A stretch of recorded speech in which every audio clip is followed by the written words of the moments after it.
میں حضرت عیسیٰ علیہ السلام کہیں گے اگر جانا ہے تو جناب رسول اللہ کے پاس جاؤ، آخری نبی علیہ السلام کے پاس جاؤ، وہی آج تمہاری مدد کریں گے، انہی کے ہاتھ میں شفاعت رکھی ہوئی ہے۔ اللہ اکبر۔ جب یہ سارا محشر گھومتے نبی پاک کی بارگاہ میں پہنچے گا، حضور کے دربار میں آئے گا، تو نبی پاک علیہ السلام مطمئن ہوں گے۔ وہ لوگ کہیں گے حضور ہماری مدد فرمائیے، ہم بڑے پریشان ہیں۔ میرے آقا نہیں کہیں گے اذهبوا الی غیری، سارے انبیاء کیا کہیں گے؟ اذهبوا الی غیری، کسی اور کے پاس جاؤ۔ نبی پاک فرمائیں گے انا لہا انا صاحبکم، میں ہوں تمہارے لیے، آج میں ہی تمہاری شفاعت کروں گا۔ حافظ عبدالغفار صاحب کو اچھا بیان کیا ہے اور ہر مسلمان سننا چاہیے اور شیئر بھی کریں اور دوستوں میں شیئر۔ ایک بڑا ہی امیزنگ، بڑا ہی خوبصورت واقعہ جو احادیث کی کتابوں میں ملتا ہے، اور جب بھی اس واقعے کو سنتے ہیں تو ایمان بھی تازہ ہو جاتا ہے۔ ماجرا کچھ یوں تھا، نبی پاک علیہ السلام کا دور ہے اور ایک شخص جو شکاری تھا ایک ہرنی کا شکار کر کے پیارے آقا علیہ السلام کے سامنے سے گزرنے لگا۔ اللہ کے حبیب علیہ السلام کو رب نے بہت سارے کمالات اور بہت سارے معجزات سے نوازا تھا۔ وہ جب ہرنی کا شکاری ہرنی لے کر آقا علیہ السلام کی بارگاہ سے گزرنے لگا تو اللہ کریم نے اس ہرنی کو بولنے کی قوت عطا فرمائی، اور اس نے نبی پاک سے عرض کی یا رسول اللہ صلی اللہ علیہ وسلم، میرے چھوٹے چھوٹے بچے دودھ پیتے بچے ہیں اور وہ بھوکے ہیں، شکاری نے مجھے شکار کر لیا ہے، آپ اس سے کہیے کہ کچھ دیر کے لیے مجھے اجازت دے کہ میں اپنے بچوں کو دودھ پلاؤں اور اس کے بعد میں واپس آ جاؤں۔ ابھی بڑی امیزنگ بات ہے کہ جانور بات کر رہا ہے اور آقا علیہ السلام اس کی بولی بھی سمجھ رہے ہیں، لیکن اس سے بڑی کمال کی بات یہ ہے کہ نبی پاک اسے جواب بھی عطا فرماتے ہیں اور فرماتے ہیں کہ اگر تم واپس نہ آئی تو کیا گارنٹی ہے؟ کیونکہ نارملی دنیا میں یہ ہوتا ہے کہ کوئی چیز شکار کر لی جائے، اسے چھوڑ دے تو وہ بھاگ جاتا ہے، جانور یا پرندہ واپس تو نہیں آتا۔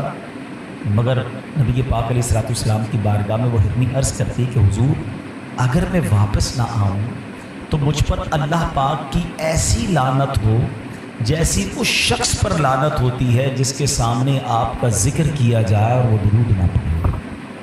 حضور میں واپس نہ آؤں تو مجھ پر ایسی لعنت ہو کہ جو شخص نماز پڑھتا ہے اور پھر دعا نہ مانگے۔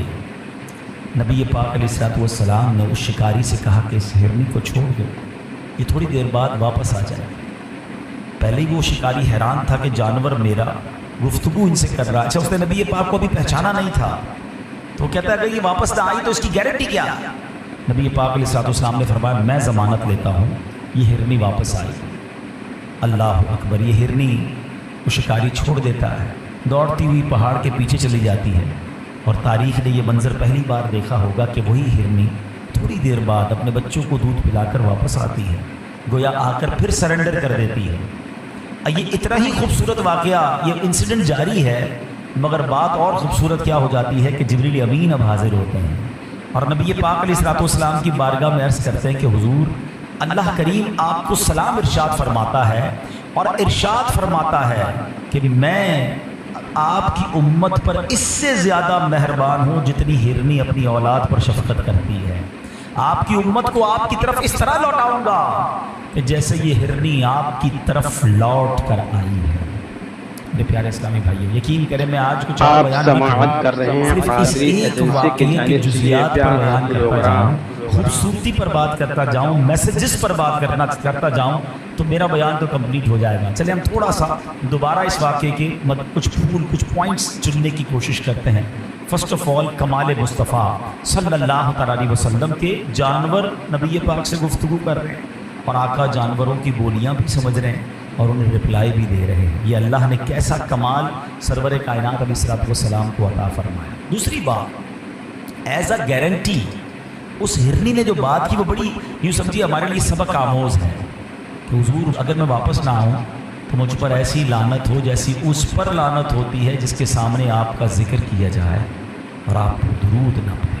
یہ بڑی اہم بات ہے۔ نارملی ہم لوگ درود پاک پڑھنے کو بڑی فضیلت کی بات سمجھتے ہیں اور سمجھنا چاہیے، لیکن اس کو گرانٹڈ لے لیتے ہیں کہ پڑھ لیا تو ٹھیک ہے، نہیں پڑھا تو کوئی بات، ایسا نہیں ہے۔ بینگ اے مسلم، یہ ہم پر نبی پاک علیہ السلام کا حق ہے کہ امتی آقائے دو جہاں صلی اللہ تعالیٰ علیہ وسلم پر درود پڑھے، اور اسپیشلی جب نبی پاک صلی اللہ تعالیٰ علیہ وآلہ وسلم کا نام لیا جائے، آپ کے اور ہمارے سامنے جب آقا علیہ الصلوۃ والسلام کا نام لیا جائے تو تب درود ضرور پڑھنا چاہیے.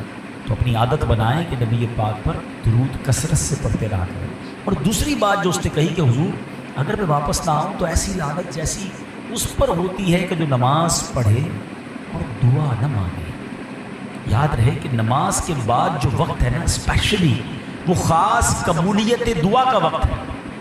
لیکن کچھ لوگوں کی عجیب عادت ہے, نماز پڑھیں گے دعا نہیں کریں گے بھاگ جائیں گے. حالانکہ رب کی رحمت دیکھیں دعا ایکچولی کیا ہے؟ اللہ سے مانگنا ہے نا. دنیا میں کس کو اچھا لگتا ہے کوئی مجھ سے مانگے اور بار بار مانگے؟ ہمیں تو مانگنے والا اچھا نہیں لگتا. کوئی ایک بار مانگ لے, کوئی دوست ہو قریبی ہو بندہ اس کی ہیلپ کر دیتا ہے, دوبارہ مانگے تو کہتا ہے پہلے تو دیا تھا اس کا کیا کیا, اور تیسری بار مانگے تو ہم کہتے ہیں اس کی تو عادت ہو گئی ہے مانگنے کی, چوتھی بار تو موبائل ہی نمبر ہی بلاک ہو جاتا ہے. یہ ہے دنیا والے. مگر رب کی شان دیکھو, جو نہیں مانگتا رب اس سے ناراض ہوتا ہے, اور جو جتنا مانگتا ہے اللہ اسے اتنا پسند کرتا ہے. کیسی شان کریمی ہے میرے مالک کی. قرآن میں اس نے فرمایا نا ادعونی استجب لکم, تم مجھ سے مانگو میں تمہیں عطا کروں گا. مگر ہم لوگ مانگنے میں سستی کرتے ہیں, دعا مانگنے میں بھی کنجوسی کر رہے ہیں. حالانکہ الدعاء مخ العبادہ, حدیث پاک کے الفاظ ہیں دعا عبادت کا مغز ہے. تو پھر تو ہمیں کثرت سے دعا مانگنی چاہیے. تو پتہ چلا کہ دعا نہ مانگنے والے سے رب ناراض ہوتا ہے. اچھا پھر ایک اور کمال کی بات یہ ہے کہ اس ہرنی نے پیارے آقا علیہ الصلوۃ والسلام سے یہ نہیں عرض کی کہ حضور مجھے چھڑوا دیں, شکاری نے مجھے پکڑ لیا ہے. ماں چاہے جانور کی ماں ہو اس کو خیال اپنے بچوں کا ہی ہوتا ہے. کہ حضور میرے بچے بھوکے ہیں, مجھے اجازت دلوائیں, میں اسے دودھ پلانا چاہتی ہوں. اور اب اگلی بات جو رب عز و جل نے ارشاد فرمایا کہ اے محبوب تمہارا رب تمہیں سلام ارشاد فرماتا ہے, اور یہ ارشاد فرماتا ہے کہ جیسے یہ ہرنی لوٹ کر آئی ہے رب فرماتا ہے تمہاری امت بھی تم پر لوٹا دوں گا. اس ہرنی کو اپنے بچوں سے جتنا پیار ہے رب تمہاری امت پر اس سے زیادہ بھی مہربان ہے. سبحان اللہ. یہ اتنی مہربانیاں ہم پر کیوں ہیں؟ کیونکہ امتی کس کے ہیں؟ وہ ہمارے نبی, ان کے ہم امتی. امتی تیری قسمت پہ لاکھوں سلام, میری خوش قسمتی میں تیرا امتی. یقین کریں یہ ہم پر کرم والا کرم ہوا ہے.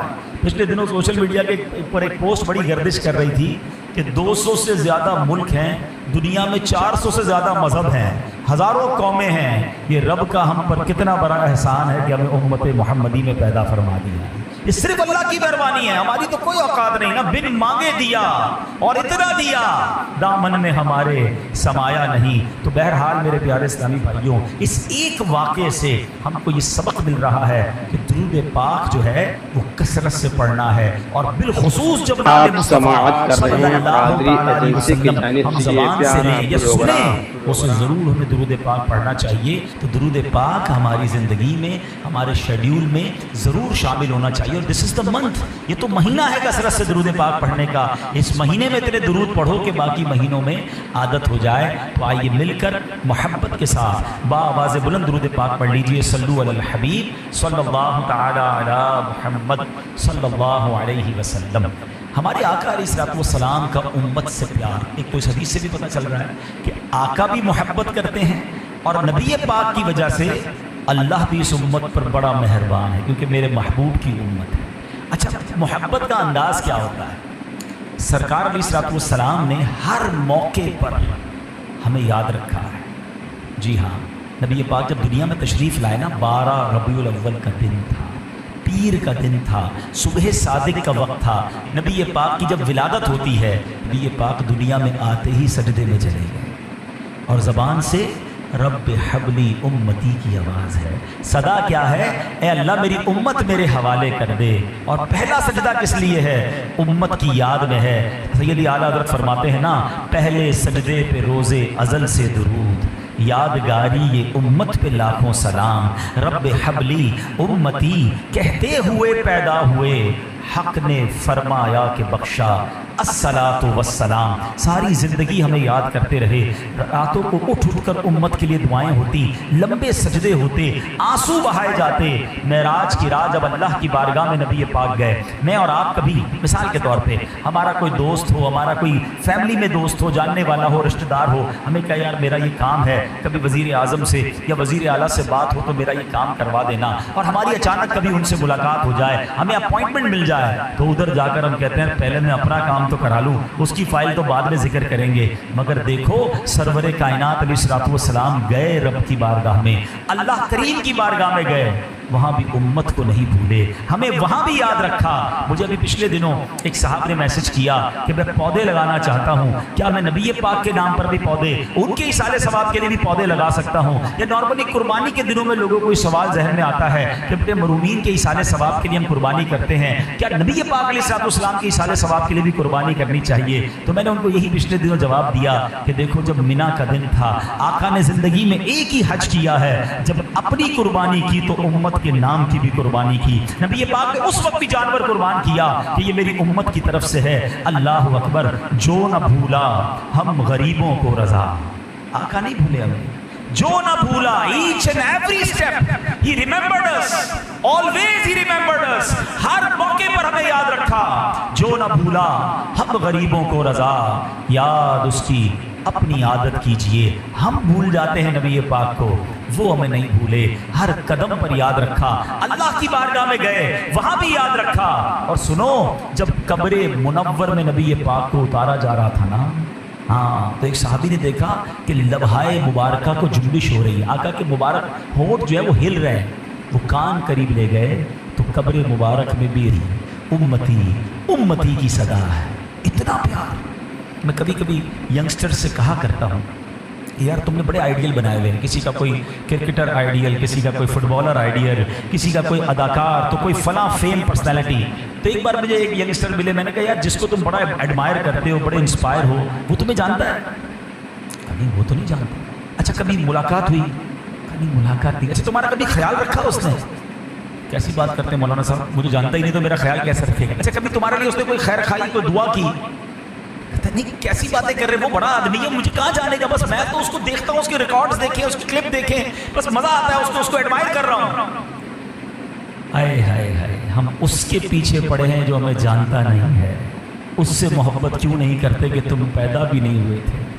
1400 سال پہلے جو تمہارے لیے سجدے کرتا تھا، 1400 سال پہلے جو تمہارے لیے دعائیں کرتا رہا، جو رب کی بارگاہ میں گیا تو تمہیں نہ بھولا، وہ آقا علیہ الصلوۃ والسلام ہمیں آج بھی اپنی قبر منور میں یاد کر رہے ہیں۔ اب جو گفتگو، جو جملہ کہنے جا رہا ہوں نا، بڑا سینسیٹیو ہے، اللہ کرے کہ آپ سمجھیں اور اس کی خوبصورتی کو محسوس کریں۔ نبی پاک آج بھی قبر منور میں امت کو یاد کر رہے ہیں۔ امام عشق و محبت سیدی اعلیٰ حضرت اپنی کتاب آپ سماعت کر رہے ہیں قادری ایجنسی کی جانب سے یہ پیارا پروگرام۔ زندگی میں ایک بار ایسا ہو جاتا ہے، دو بار ایسا ہو جاتا ہے کہ بندہ کہتا ہے مجھے کچھ سنائی دیا ہے، ہمارے یہاں کہتے ہیں کان بج رہے ہیں، تو برابر والا دوست یا فیملی ممبر کہتے ہیں نہیں کچھ بھی نہیں، ایسی کان بج رہے ہوں گے، ہمیں تو کوئی آواز نہیں آئی۔ فرمایا جب کان بجے نا، فیل ہو کہ اینی بڈی، یعنی کسی نے پکارا ہے تمہیں، تو درود پڑھ لینا کہ یہ وہی آواز ہے جو نبی پاک قبر منور میں لگا رہے ہیں۔ کبھی کبھی کسی کی روح سے جا کے وہ ٹکراتی ہے تو فوراً درود پڑھنا کہ یہ درود پڑھنا مستحب ہے۔ تو ایسے ہیں میرے آقا، بتاؤ ان سے کتنی محبت ہونی چاہیے، ان کی شفاعت۔ اللہ اکبر۔ اب میں آتا ہوں، یہ تو وہ مہربانیاں تھیں جو انہوں نے اپنی حیات طیبہ میں کی۔ Now talk about day of judgment. ایک بہت بڑی مہربانی ابھی ہونی ہے، ایک ایسا مشکل دن آنا ہے، ہم سب نے اس دن کو فیس کرنا ہے، جس کو یوم القیامہ کہتے ہیں، یوم محشر کہتے ہیں۔ اور قرآن کریم فرقان حمید نے جا بجا ہمیں ریمائنڈ کروایا، بلکہ میں یہ سمجھتا ہوں کہ مجھے اور آپ کو یہ دن بھول نہ جائے۔ کیا زبردست سسٹم بنا دیا کہ ہم ہر نماز کی ہر رکعت میں نارملی پڑھتے ہیں سورہ فاتحہ، ایسا ہی ہے، اور اس میں کیا پڑھتے ہیں؟ الحمدللہ رب العالمین الرحمن الرحیم مالک یوم الدین۔ یوم جزا کا مالک، وہ یوم الدین کیا ہے؟ یہ کس دن کی بات ہو رہی ہے؟ فرمایا کہ قیامت کے دن کا مالک۔ ہر نماز میں تمہیں یاد رہے کہ ایک دن آنا ہے، ایک ڈے آف ججمنٹ ہے جس دن تمہیں جواب دینا ہے۔ اور محشر کا دن کیسا ہوگا؟ اتنی صورتیں اگر قرآن پڑھیں تو پتہ چلے نا کہ قرآن پاک میں تو باقاعدہ قیامت کے دن کا نقشہ، سینیریو بتایا گیا۔ یعنی اگر بندہ غور سے قرآن پڑھے، اس کا ترجمہ تفسیر ذہن میں رکھے، تو اس کے سامنے ایسا لگے گا قیامت طاری ہو رہی ہے۔ قرآن سورہ قاریہ میں کیا کہتا ہے؟ بسم اللہ الرحمن الرحیم، القارعۃ ما القارعۃ وما ادراک ما القارعۃ۔ قارعہ کیا ہے؟ مفسرین کہتے ہیں یہ قیامت کا یہ ایک نام ہے۔ دل دہلانے والی. کیا وہ دل دہلانے والی؟ وما ادراک مل قارعہ، تم نے کیا جانا کیا ہے وہ دل دہلانے والی. اچھا یہ قرآن کا بڑا خوبصورت اسٹائل ہے، بہت پیارا اسلوب ہے. whenever Quran trying to emphasize something، قرآن جب یہ چاہتا ہے کہ لوگ غور سے سنیں تو قرآن پاک خود کوسچن کریٹ کرتا ہے. ایسا ہی اسلوب آپ کو ملتا ہے سورہ قدر میں. انا انزلناہ فی لیلۃ القدر وما ادراک ما لیلۃ القدر، تم نے کیا جانا لیلۃ القدر کیا ہے. پھر قرآن خود ہی بتاتا ہے لیلۃ القدر خیر من الف شہر، لیلۃ القدر 1000 مہینوں سے بہتر ہے. یہی اسلوب قرآن نے یہاں اپنایا. وما ادراک ما القارعہ، تم نے کیا جانا قارعہ کیا ہے. Now Quran defining what is قارعہ، what is day of judgment. قرآن خود بتاتا ہے. پہلے قرآن نے 2 آیتوں میں بتایا سینیریو کیا ہوگا، حالات کیا ہوں گے. قرآن فرماتا ہے یوم یکون الناس کالفراش المبثوث وتکون الجبال کالعہن المنفوش. قرآن کہتا ہے اس دن لوگ ایسے ہوں گے جیسے پھیلے ہوئے پتنگے. یہ پتنگے کی مثال کیوں دی گئی؟ پتنگا آپ نے دیکھا ہوگا بارش میں چھوٹا سا کیڑے کی طرح، پرندے جیسا ہوتا ہے، چھوٹا سا مکھی کی طرح، کوئی ادھر جا رہا ہے تو ادھر جا رہا ہے. دیر از نو ڈائمینشن، ٹکراتے ہیں گر رہے ہیں، ٹکراتے ہیں گر رہے ہیں. قرآن کہتا ہے بندوں کو سمجھ نہیں آئے گی جانا کدھر ہے. کوئی ادھر بھاگ رہا ہوگا، کوئی ادھر بھاگ رہا ہوگا، پتنگوں کی طرح لوگ بھاگ رہے ہوں گے. اتنا خوف ہوگا. اور وہ پہاڑ، ماؤنٹینز، رینجز ہے نا ماؤنٹینز کی، دنیا کی سب سے طاقتور چیز کہی جاتی ہے، بڑے بڑے ماؤنٹین. مگر ماؤنٹین کا یہاں حال کیا ہوگا؟ وَتَكُونُ الْجِبَالُ كَالْعِهْنِ الْمَنْفُوشِ. قرآن کہتا ہے بڑے بڑے پہاڑ روئی کے گالے کی طرح اڑے ہوں گے. مثال دی گئی دھمکی ہوئی اون کی طرح. آپ نے کبھی دیکھا ہوگا رضائی والا رضائی بناتا ہے تو اون اڑتی ہے، روئی اڑتی ہے. فرمایا جیسے وہ اون اڑتی ہے نا ایسے پہاڑ اڑے ہوں گے. Within 2 آیت قرآن ڈیفائن the scenario. سمجھنا بات کو، اتنے خطرناک سینیریو میں کیفیت کیا ہوگی، دل کیسا دہلا ہوا ہوگا، ڈر کتنا ہوگا. ایگزامپل دیتا ہوں، اللہ نہ کرے کوئی بلاسٹ ہو جائے یا زلزلہ آ جائے، ہم میں سے کوئی بات کرنے جیسا ہوگا. اچھا اس سینیریو میں آپ سے کوئی حال کیا ہے، طبیعت کیسی ہے، اچھا کاروبار بتاؤ، اچھا صبح سے شام تک کیا کیا. آپ کہیں گے بھائی ابھی تو ٹینشن اتنی، اتنا بڑا دھماکہ ہوا میرے آپ سماعت کر رہے ہیں قادری ایجنسی کی جانب سے یہ پیارا ایسا سینیریو ہوگا. پہاڑ روئی کی طرح اڑ رہے ہوں گے، بندے بھاگ رہے ہوں گے پتنگوں کی طرح ڈیورنگ دیٹ ایٹماسفیئر. اب قرآن کہتا ہے سوال جواب ہوں گے. اس ایٹماسفیئر میں میزان عمل لگایا جائے گا. اور اس ایٹماسفیئر میں کیا ہوگا؟ آگے قرآن کہتا ہے فَأَمَّا مَنْ ثَقُلَتْ مَوَازِينُهُ، تولا جائے گا اعمال کو، اور جس کے نیکیوں والا پلڑا بھاری ہو گیا نا فَهُوَ فِي عِيشَةٍ رَاضِيَةٍ، وہ مزے میں ہوگا، چین میں ہوگا، جنت کی نعمتوں میں ہوگا. اور آگے فرمایا وَأَمَّا مَنْ خَفَّتْ مَوَازِينُهُ، جس کی نیکیوں کا پلڑا ہلکا ہو گیا فرمایا فَأُمُّهُ هَاوِيَةٌ، وہ تو بھڑکتی ہوئی آگ میں ہوگا. وَمَا أَدْرَاكَ مَا هِيَ، یہ حاویہ کیا؟ اگین پھر کوسچن. وہاں فرمایا وما ادراک ما القارعہ، یہاں قرآن خود سوال کر رہا ہے وما ادراک ما ہی، یہ ماہیہ کیا ہے؟ قرآن ڈیفائن کر رہا ہے نار حامیہ، بھڑکتی ہوئی شعلے مارتی ہوئی آگ ہوگی. یعنی پتہ یہ چلا خوف کا عالم، حساب کتاب، اور جس کی نیکیاں زیادہ وہ جنت میں، جس کی نیکیاں کم گنا زیادہ وہ جہنم کی آگ میں چلا جائے. اس طرح قرآن نے قیامت کو ڈیفائن کیا ہے. کبھی پڑھا ہم، کبھی ریئلائز کیا؟ ہم سب نے فیس کرنا ہے اس دن کو، اس کی تیاری. مثال دیتا ہوں، ہم میں سے کسی کا انٹرویو آ جائے، کسی کی کوئی آڈٹ رپورٹ کی کال آ جائے، ہمیں جناب کوئی کہے کہ جناب بڑا مشکل دن آپ پر آنے والا ہے، آپ کو فلاں ملک میں جانا ہے اور وہاں بڑی لمبی لائنیں ہیں. ہم کہتے ہیں یار کوئی راستہ بتاؤ، کوئی سہولت بتاؤ، کوئی پروٹوکول، کوئی کسی طرح آسانی سے کام ہو جائے. Source Is anybody discuss about the day of judgment کہ یار اس دن کیا آسانی ہو سکتی ہے، اس دن گرمی سے کیسے بچوں گا، اس دن سورج سوا میل پر ہوگا، حساب کتاب بھی ہوگا، اعمال بھی کھلیں گے، میری بچت کا راستہ کیا؟ جی ہاں، احادیث میں بچت کے راستے بھی بیان کیے، آسانیوں کے گیٹ پاس بھی نبی پاک نے بیان کیے. مگر کوئی اس پر غور بھی تو کرے نا کہ وہ کیسے ہوگا. آؤ میں آج آپ کو قیامت کیسے طاری ہوگی اس کے کچھ مناظر، بڑی پیاری کتاب ہے، میں مشورہ دوں گا. ظاہر ہے بہت ساری باتیں تھوڑے سے بیان میں نہیں ہو سکتی، مگر یہ ایک ایسی حقیقت ہے جو ہونے والی ہے. اس کو ضرور پڑھیں. کتاب کا نام ہے بہار شریعت حصہ اول. اس کے اندر مفتی امجد علی اعظمی صاحب نے جس ڈیٹیل میں احادیث کے ذریعے بیان کیا کہ قیامت طاری کیسے ہوگی، اس دن اسٹیپ بائی اسٹیپ کیا ہوگا، اس کو ضرور پڑھیں، اپنی فیملی کو بھی سنائیں. میں اس کی کچھ جھلک آپ کو بتاتا ہوں، سنیے. مفتی صاحب لکھتے ہیں کہ قیامت جب طاری ہوگی نا، اللہ تعالیٰ اگرچہ مرنے کے بعد انسان کے جسم کے اجزاء متفرق ہو گئے ہوں گے، چورا چورا جسم تو ختم ہو جاتا ہے،